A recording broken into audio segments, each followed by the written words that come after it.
Elden Ring has changed everything. Some people might immediately just say right off the bat when they hear me say that and, click on this video and everything, that Elden Ring is just another open world adventure game and there's really nothing that special about it.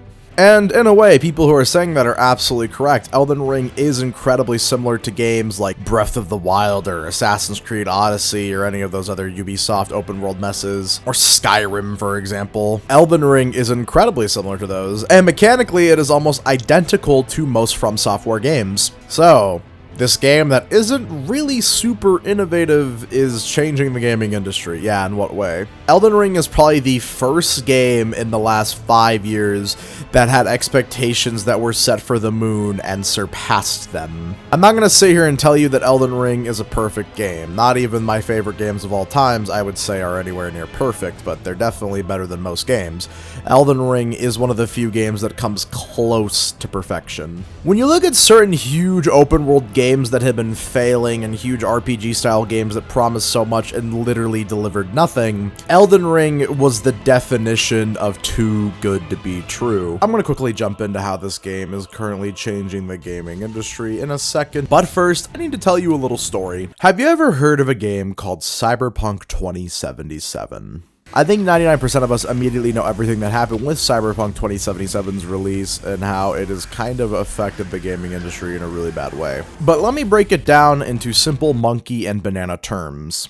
Business monkeys look at brand new monkey video game coming out from company who has made lots of really cool monkey video games before. Business monkeys say, okay, we're gonna give this game a lot of bananas and they will have enough bananas that they need to eat and stay full so that they can make Monkey Video Game 2. Business monkeys wait very long time for Monkey Video Game 2 to come out. Monkey Video Game 2 keeps getting delayed by game developer monkeys. At this point, business monkeys are a little scared and are thinking maybe that they need to take some of their bananas back. Monkey Video Game 2 comes out, and it seems that the bananas that were given to the monkey game developers to make Monkey Video Game 2 were not used in any way at all. Monkey Video Game 2 is a flop, it is unfinished, and no one likes it, and rates it 0 out of 5 coconuts. Every single business monkey takes all of their bananas back from the Monkey Video Game developers, and now Monkey Video Game developers' reputation is ruined and has no bananas, and they starve to death slowly. So yeah, that was basically the case with Cyberpunk 2077.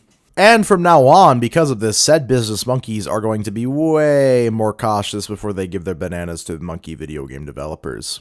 Thankfully for Elden Ring, it's been in development for a long time, so, it wouldn't really make sense for said monkey businessmen to pull their bananas out.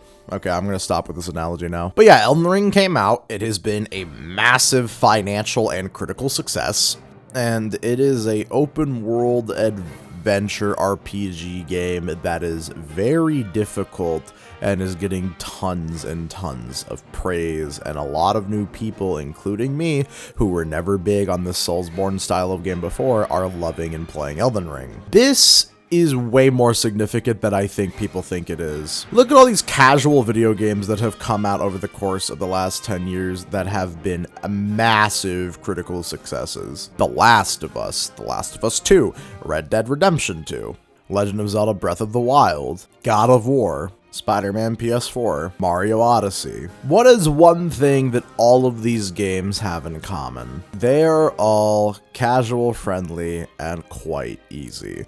And there is nothing wrong with that. So Elden Ring doing this well and being a hard video game is honestly really great. We can have video games come out that have more appealability beyond, oh, anyone can play it. Anyone can enjoy this game.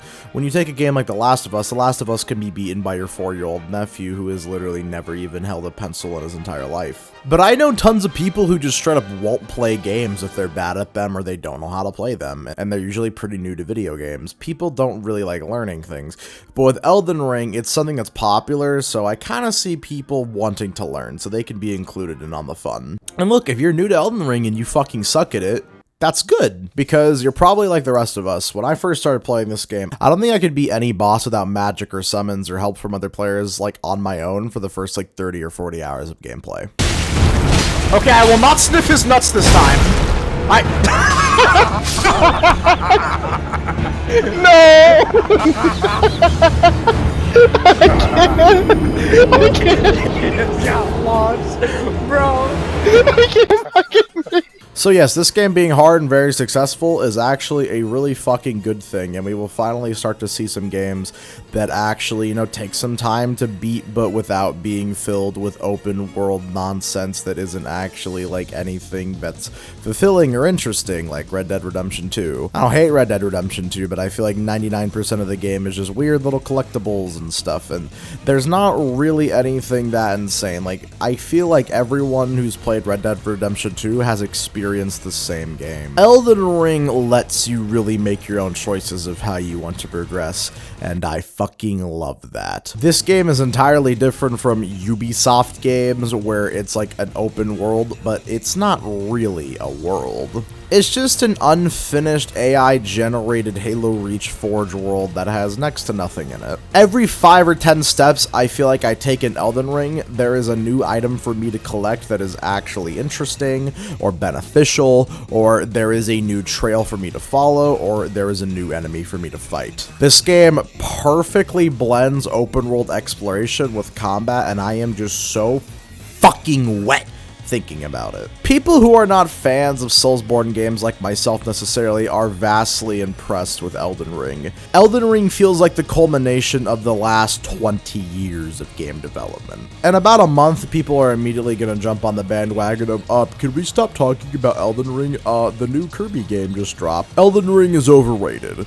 Because, you know, the whole popular thing, bad thing. And I will not stand for that when it happens. Elden Ring is now the standard that every other game has to live up to. Like, you guys know Creep by Radiohead? And that song is basically about pathetic misery and self-loathing. And everyone was like, wow, Creep by Radiohead, what a great song. And now every other song about pathetic misery and self-loathing has to be measured up to Creep by Radiohead for the rest of eternity.